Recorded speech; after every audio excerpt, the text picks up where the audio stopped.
네, 안녕하세요. 명충호입니다. 보험 가입 시에 이런 고민들을 많이 해보셨을 거예요. 상해 후유장애, 질병 후유장애 꼭 필요한 건가? 자, 두 번째, 상해 후유장애를 선택해야 되나, 질병 후유장애를 선택해야 되나? 자, 고민이 많으실 텐데요. 자, 오늘을 통해서 어떤 게 더 중요한지 살펴보고요. 그러면 이것이 꼭 중요한 건지 두 번째도 살펴보는 시간을 갖도록 하겠습니다. 자, 상해 후유장애 먼저 확인해 볼 텐데요. 상해 후유장애, 질병 후유장애 두 가지 다 동일한 조건을 갖고 있습니다. 자, 장애라는 것이 먼저 어떤 뜻인지 알면 도움이 될 것 같습니다. 장애라 하면요, 일단 상해나 질병으로 인해서 사고가 났을 때 우리가 병을 고치죠. 자, 치유된 상태, 치료를 합니다. 근데 치료를 하고 나서도 내가 원래 가지고 있던 신체로 돌아오지 않는 것을 우리가 장애라고 얘기합니다. 그래서 영구적인 정신적 또는 육체적인 이런 장애가 생겼을 때 우리는 비로소 장애다라고 이야기를 합니다. 자, 그러니까 내가 원래 가지고 있던 신체가 아니었을 경우에는 장애구나 라고 생각하시면 될 것 같습니다. 자, 그 중에서 먼저 상해를 알아볼 텐데요. 자, 상해라 하면요. 페이지가 잠깐 넘어가지 않네요. 자, 상해에 대해서 먼저 알아볼 텐데 우리가 언제 그러면 상해에 대해서 많이 다치는지를 확인해 볼 필요가 있습니다. 자, 언제 우리가 다치는지 고민해 본 적 있으세요?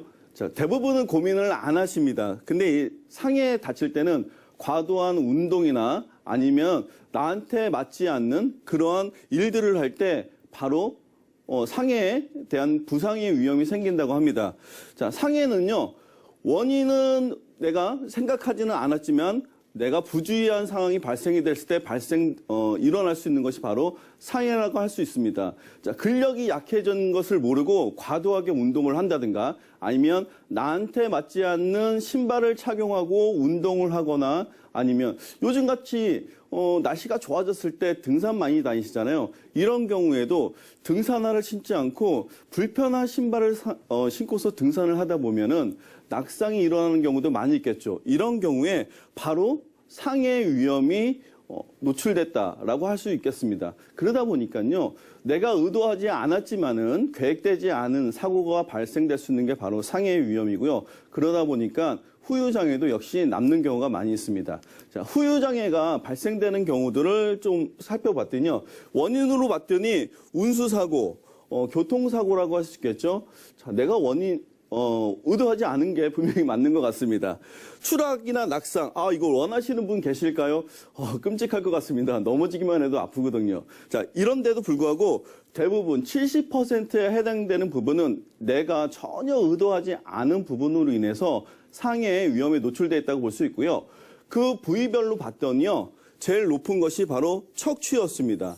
자, 척추 같은 경우에는 내가 무리하지 않은 상해가 없는 상태에서도 계속 노화 현상으로 아파지는 것이 척추인데도 불구하고 상해 사고로도 가장 많이 일어나는 부위는 바로 척추였습니다. 자, 두 번째는요, 외상성 뇌손상이고요.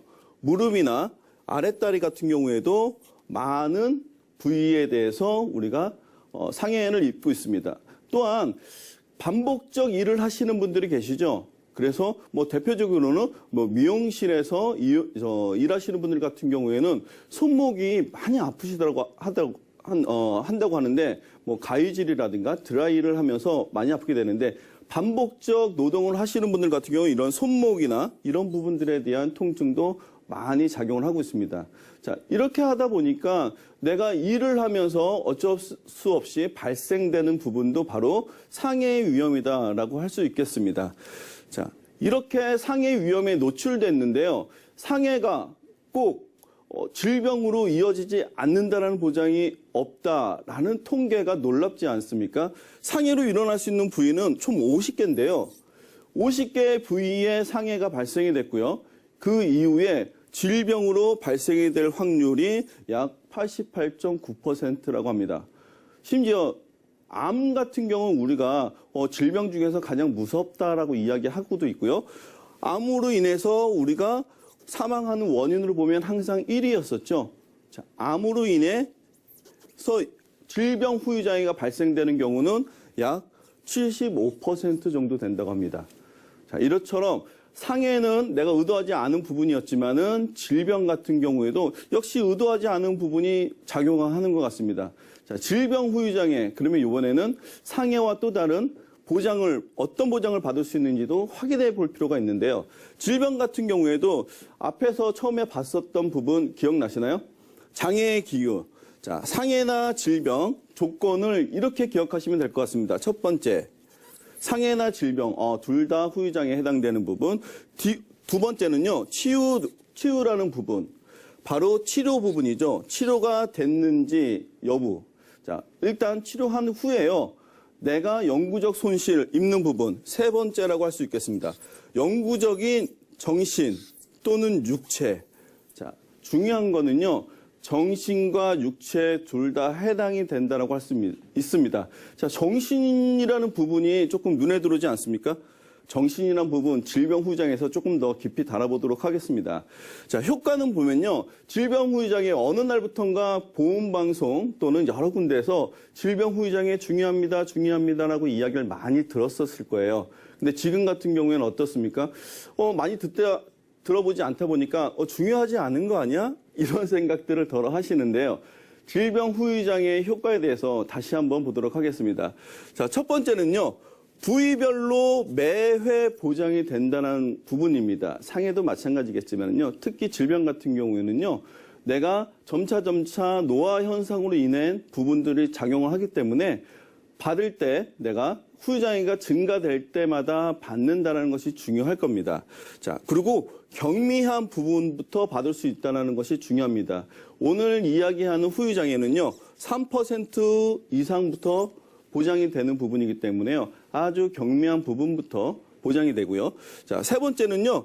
누적으로 인해서 추가 보장이 됩니다. 예를 들어서 처음에 후유장애가 20%가 발생이 됐다가 후에 40% 후유장애가 발생이 된다면 이 차액만큼의 지급을 해주고 있습니다. 그러니까 이렇게 누적으로도 보장을 받을 수 있기 때문에 한 번 보장을 받고 끝나는 것이 아니라 보장을 계속해서 추가 보장받을 수 있다는 부분입니다. 자, 질병 후유장애가 왜 중요합니다라고 이야기하는 것의 가장 키포인트는요. 노화 현상이라고 볼 수 있겠습니다. 노화 현상 중에서는요. 척추가 만약에 노화 현상으로 해서 아픈 부분, 굽었다라고 하면 이것도 질병 후유장애에 해당이 되고요.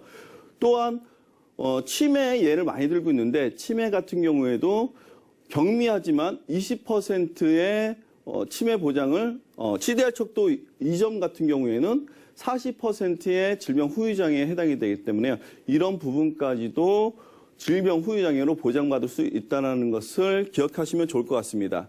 자, 질병 후유장애 그래서 간단한 예를 한번 들어봤는데요.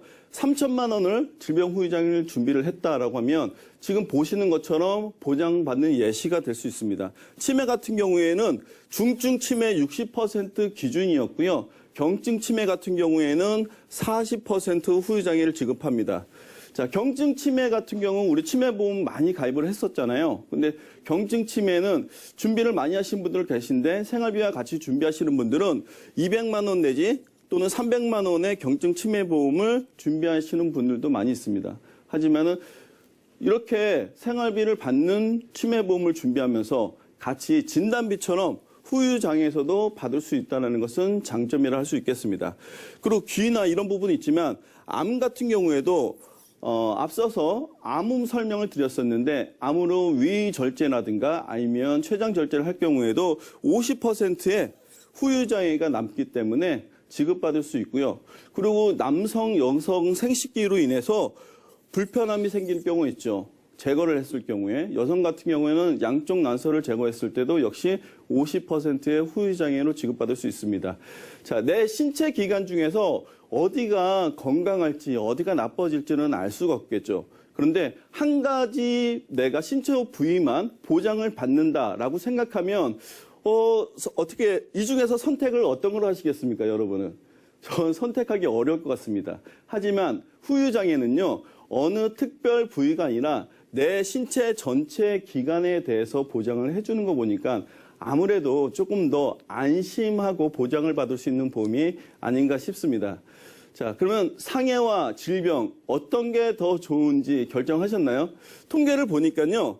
사고로 인해서 후유장애 입는 경우가 51.6%, 질병으로 인해서 보장받는 경우는 49.4%. 비슷하죠. 49대 51. 뭐 막상막하라고 할 수 있겠습니다. 결국에는요. 둘 다 중요할 것 같습니다. 자, 그러면 언제 준비해야 될까? 이것도 고민스럽지 않을까요? 자, 통계를 또 한번 봤더니요. 60세 미만도 48.3%고요. 60세 이후가 51.7%입니다. 결국에는 이것도 역시 48대 51 정도 되는데요. 60세 이전에도 분명히 상해, 질병, 후유장애는 다 존재하는 것 같습니다. 자, 근데 기억하셔야 될 거는요.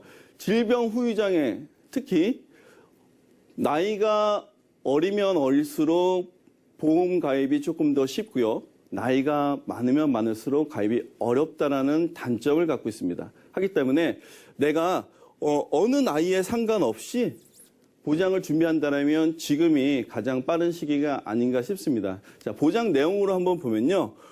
상해, 질병, 이 두 가지 후유장애만 따로 놓고 보신 적은 없을 것 같아요. 근데 제가 두 가지만 따로 놓고 봤습니다.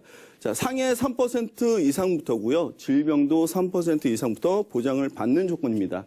물론 질병 같은 경우에는 오늘의 예시는 80세까지고요. 원하시는 분들은 90세, 100세까지도 가능합니다. 자, 오늘의 예시에서는 조금 다른 거는 40세 이전까지는요, 3천만 원이고요. 40세 이후에는 2천만 원의 보장 예시를 해드립니다. 자, 간병 상태도 제가 같이 예시를 해드리는데요.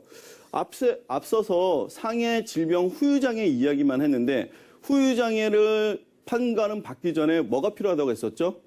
치료가 필요하다고 했습니다. 장기적 치료가 분명히 이루어질 겁니다. 하기 때문에 상해, 질병, 간병인 지원을 같이 보장받는다면 조금 더 안심할 수 있는 장애에 대한 보장이 되지 않을까 싶습니다. 자, 보험료 같은 경우에도요. 두 가지, 자, 세 가지.